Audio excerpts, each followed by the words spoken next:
নমস্কাৰ। মোৰ টাইটেলটো চাই গম পাইছে মই কিহৰ ওপৰত ক'বলৈ আহিলোঁ।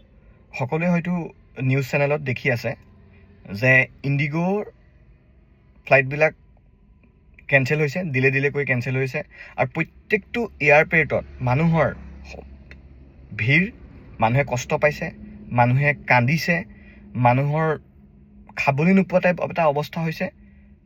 কিয় হৈছে? এতিয়া কথাটো হ'ল কিয় হৈছে তো, আৰু ইয়াৰ লগত মন'পলিৰ কি সম্পৰ্ক বা ইণ্ডিগ'ৰ কেছ ষ্টাডিটো মই ক'বলৈ আহিছোঁ।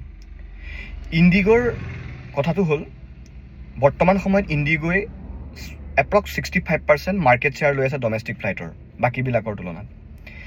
এতিয়া কথাটো হ'ল 2024 চনত DGCA এটা ৰুল আনিছিলে যে পাইলটৰ যিটো ৰেষ্ট আৱাৰ সেইটো 36 আৱাৰ্ছৰ পৰা 48 আৱাৰ্ছলৈ উইকত বহোৱা হ'ব। এক সপ্তাহত 36 ঘণ্টা বা 48 ঘণ্টালৈকে, তাতকৈ বেছি কাম মানে তাত সিমান সময় ৰেষ্ট ল'ব লাগিব। যিহেতু সিমান সময় ৰেষ্ট ল'ব লাগিব, গতিকে এজন পাইলটৰ ফ্লাইট চলোৱাৰ টাইমিংটো কমি গ'ল।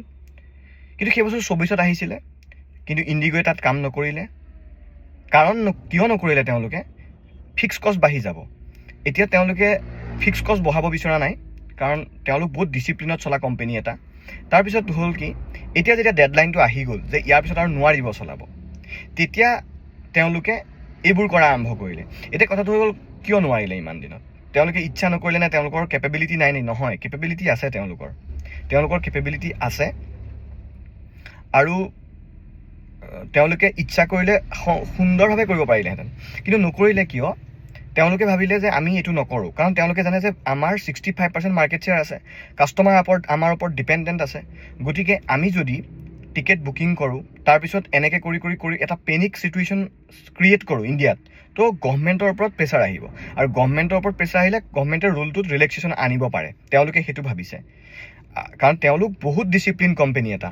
তেওঁলোকে এটা সৰু ষ্টেপ দি আজি ইমানখিনি মাৰ্কেট শ্বেয়াৰ কৰিছে। বিৰাট ডিচিপ্লিনত চলা কোম্পানী এটা হয় ইণ্ডিগ'। ইমান সহজ নহয়, তেওঁলোক ইমান বুৰ্বক নহয়, তেওঁলোকে চব বস্তু জানি বুজি কৰিছে। কিন্তু এতিয়া কথাটো হৈ গ'ল, কিয় এনেকুৱা কৰিব পালে? কিয় চৰকাৰৰ ওপৰত প্ৰেছাৰাইজ হ'ল? Only because of monopoly. এতিয়া মই এইটো ক'ব নাযাওঁ যে তেওঁলোকে কাৰোবাৰ সহায়ত মন'পলি কৰিছে, মই সেইটো কাকো নকওঁ। তেওঁলোকৰ নিজৰ কষ্টৰ বলতেই যেনিবা মন'পলি কৰিছে। তেওঁলোকে নিজৰ ভালকৈ কাম কৰি পেলাই মানুহৰ মাজত জেগা বনালে, মাৰ্কেটত জেগা বনাইছে, সেইটো সঁচা কথা। কিন্তু কথাটো হৈ গ'ল, মন'পলি কিয় ভয়ংকৰ? আজি চাওক, আজি 65% মাৰ্কেট শ্বেয়াৰ থকাৰ বাবেই আজি ভুগিছে কোনে? যোনে যি গভৰ্ণমেণ্টৰ যি ৰেগুলেশ্যন হওক, কোম্পানীৰ প্ৰফিট লছ, সেইটো পিছৰ কথা। কিন্তু আজি ভুগিবলগীয়া হৈছে জেনেৰেল পাব্লিকে। কাৰোবাৰ আজি মেডিকেলত মানুহ আছে, টাইমত যাব পৰা নাই, কাৰোবাৰ অপাৰেশ্যন আছে, যাব পৰা নাই, কাৰোবাৰ এক্সামৰ ইণ্টাৰভিউ আছে, মানুহ যাব পৰা নাই, এয়াৰপৰ্টত ভিৰ লাগি আছে, লগতে আনুষংগিক বহুত কথা জড়িত হৈ থাকে। মই ইমানখিনি ক'বলৈ নাযাওঁ। এতিয়া কথাটো হ'ল, মন'পলি বহুত বেয়া বস্তু। আমাৰ একচেটীয়া ব্যৱসায়, একনায়কত্ববাদ বুলি ক'লেও বেয়া নহয়। এতিয়া কথাটো হৈ গ'ল, আমাৰ ইণ্ডিয়া এখন ডাঙৰ বজাৰ, আটাইতকৈ ডাঙৰ বজাৰ। এই বজাৰখনত মন'পলি কৰিবলৈ দিব নালাগে। এতিয়া কথাটো হৈ গ'ল, গভৰ্ণমেণ্টে কৰ্পৰেটক হেল্প কৰক, কৰ্পৰেট আহিবই লাগিব, কৰ্পৰেট নাহিলে ডেভেলপমেণ্ট নহয়, আমি জানো। এতিয়া কথাটো হৈ গ'ল, কিন্তু এজন দুজন ব্যক্তিৰ হাতত কিছুমান বস্তু নিৰ্দিষ্টভাৱে দি দিলে সি কিন্তু বৰ ভাল লক্ষণ নহয়। এতিয়া মই কিয় কৈছোঁ, আজি এতিয়া বহুতে কয় আমাৰ যিবিলাক পাব্লিক ছেক্টৰ ইউনিট আছিলে, PSU বুলি যাক কয়, এই PSU বিলাক প্ৰাইভেটাইজেশ্যন কৰিছে। এতিয়া বহুত মানুহে যুক্তি দিয়ে আহি পেলাই যে নাই, PSU থাকোঁতে অৰ্গেনাইজেশ্যনটো লছত চলি আছিল, গতিকে প্ৰাইভেট কৰি দিলে ভাল হৈ যাব। সেইটো কথা নহয়, বস্তু একেটাই। কেনেকৈ যদি PSUত লছ হৈছে, প্ৰাইভেটত কি হ'ব? আচল কথা হ'ল, প্ৰাইভেটত ডিচিপ্লিন আছে, প্ৰাইভেটত এটা ৰেগুলেশ্যন আছে, প্ৰাইভেটত এটা ষ্ট্ৰিক্টনেছ আছে। ঠিক আছে, আজি আমাৰ UPSC এক্সাম হয়, আজি আমাৰ টেলেণ্টেড ষ্টুডেণ্টবিলাকে, আজিকালি টেলেণ্টেড মানুহবিলাকে UPSC দি পাছ কৰি আজি এখন ডিষ্ট্ৰিক্ট চলায়, এখন ষ্টেট চলায় তেওঁলোকে। গতিকে ইমান টেলেণ্টেড মানুহ গভৰ্ণমেণ্টত থকাৰ পিছত কিয় কাৰণে লছ হ'ব? সেইবিলাক একচুৱেলি কথা নহয়।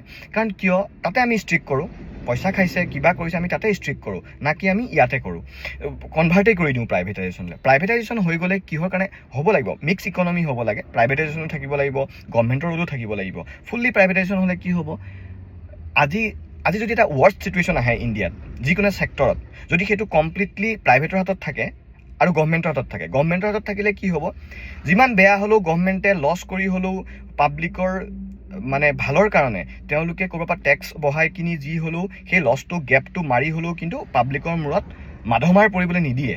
কিন্তু প্ৰাইভেট হ'লে আজি যদি প্ৰাইভেটৰ মালিক হয় তেওঁ কিয় ভাবিব তেওঁ বিজনেছ কৰিব আহিছে তেওঁ লছত কিয় বিজনেছ কৰিব চিম্পুল কথা আজি মই যদি কিবা এটা গভৰ্ণমেণ্টৰ বস্তু এটা মই লৈ ল'লোঁ ছাপ'জ প্ৰাইভেট কৰিম বুলি কাইলৈ যদি তাতে কিবা হয় মোৰ লছ হয় মই লছটো ক'ৰ পৰা উঠাম মই কাষ্টমাৰৰ পৰা উঠাম সিহঁতে মোক গভৰ্ণমেণ্টেও ক'ব নোৱাৰে তুমি কিয় চাৰ্জ কৰিছা এক্সট্ৰা ল'বই লাগিব মইতো ঘৰৰ পৰা আনি পেলাই কাৰণ মোৰ ইনচেণ্টিভ মোৰ ইণ্টেনশ্যনটো হৈছে মই লাভ কৰিবৰ কাৰণে ব্যৱসায় কৰি আছোঁ মই জনকল্যাণ কৰিবৰ কাৰণে ব্যৱসায় কৰা নাই কিন্তু কথাটো হ'ল গভৰ্ণমেণ্টৰ হাতত থাকিলে এইবিলাক সুবিধা আছে আৰু মন'পলি এটা ব্যৱসায় 10জন মানুহৰ হাতত ভগাই থাকক তেতিয়া কি হয় মাৰ্কেটত ভয় থাকিব ই আগবাঢ়িব নেকি মই পিছ পৰিম নেকি মানে মানুহক কাষ্টমাৰক ভেলু দিব কিন্তু যদি একচেটিয়া হৈ যাব মন'পলি হৈ যাব তাত কোনো ধৰণৰ কাষ্টমাৰৰ কথা নাভাবে আজি যিটো ইণ্ডিগ'ই কৰি আছে আজি কিয় কৰিব পাৰিলে আজি 65% মাৰ্কেট শ্বেয়াৰ তেওঁলোকৰ তাত আছে কাৰণে আজি গভৰ্ণমেণ্টক উল্টাই প্ৰেছাৰাইজ কৰিব পাৰে কিন্তু এইকেইটা কথা আমাতকৈ বহুত ইণ্টেলিজেণ্ট মানুহ মেনেজমেণ্টত বহি আছে ইণ্ডিগ'ৰ আমি একো মানে আমাতকৈ বহুত তেওঁলোক ইণ্টেলিজেণ্ট কিন্তু ইয়াতে এটা কথা ইণ্ডিগ'ই আজি যিটো কৰিছে নহয় তেওঁলোকে ভাবিছে চাগে